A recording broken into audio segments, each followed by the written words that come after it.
Hello friends, मैं टुनटुन कुमार आपको आज कोऑर्डिनेट ज्योमेट्री जिसका हिंदी होता निर्देशांक ज्यामिति का एक क्वेश्चन हमने त्रिभुज का क्षेत्रफल निकालने के लिए बिल्कुल आसान तरीका सिखाते हैं। सिर्फ एक कॉन्सेप्ट को याद रखिएगा। जैसा अपने मोबाइल नंबर को याद करते होंगे, कितना आपने इजी वे से 10 नंबर का डिजिट याद कर लेते होंगे, तो उसी प्रकार आज हमने सिर्फ 6 नंबर का डिजिट याद करवाते हैं और कोऑर्डिनेट से रिलेटेड जितना भी क्वेश्चन है त्रिभुज का क्षेत्रफल से रिलेटेड सभी क्वेश्चन को बिल्कुल आसानी वे से क्या कर सकते हैं, आप लोग निकाल सकते हैं। हमने ट्रिक को लिखते हैं, समझिएगा। तो ट्रिक जो इसका याद करना है 23, 31 और 12।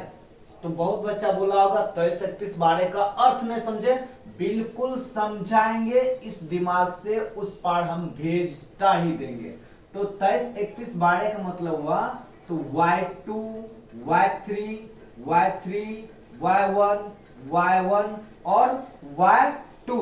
23, 31, 12 बस इसी कॉन्सेप्ट पर हम लोग को क्या करना है, टोटल त्रिभुज से रिलेटेड क्षेत्रफल का जो भी क्वेश्चन होगा सबको बिल्कुल इजी वे से क्या कर सकते हैं, बना सकते हैं।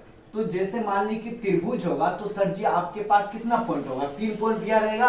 तो हम लोग क्या करेंगे, यानी कि आप त्रिभुज का निर्देशांक को दर्शाना है तो 3 पॉइंट होगा तो इसका बोला क्षेत्रफल। क्षेत्रफल का मतलब क्या होता है, जितना जगह छेक रहता है वो क्या कहलाता है, क्षेत्रफल। तो हम लोग फिगर कुछ नहीं बनाएंगे, तो 3 पॉइंट दिया है, 3 पॉइंट को दर्शा देंगे, ए पॉइंट, बी पॉइंट और सी पॉइंट। तो पार्टिकुलर जब भी हम लोग कोऑर्डिनेट लिखते हैं पहले x का वैल्यू, उसके बाद क्या लिखते हैं, y का वैल्यू। तो आपके पास 3 पॉइंट अवेलेबल है, सबका नाम अलग अलग रखिएगा। जैसे हमने बोले x1, y1, x2, y2, x3 और y3। तो त्रिभुज का जो एक फार्मूला होता है थोड़ा सा उसको दिमाग में याद रखिएगा। तो हमने लिखते हैं एरिया ऑफ ट्रायंगल ABC। तो एक फार्मूला होता है 1/2 मॉडुलस बड़ी ब्रैकेट x1 यानी y2 माइनस y3 प्लस लिखना है x2 31 y3 minus y1 plus लिखना है x3 y1 माइनस क्या y2 23, 31, 12 बड़ी ब्रैकेट और क्या डालना है आपको, मॉडुलस डालना है। तो हमने कुछ नहीं करेंगे, आपके पास सभी मान अवेलेबल है, सिर्फ इसमें पुटअप करेंगे और सॉल्यूशन करके हम लोग को आंसर पे पहुंच जाना है।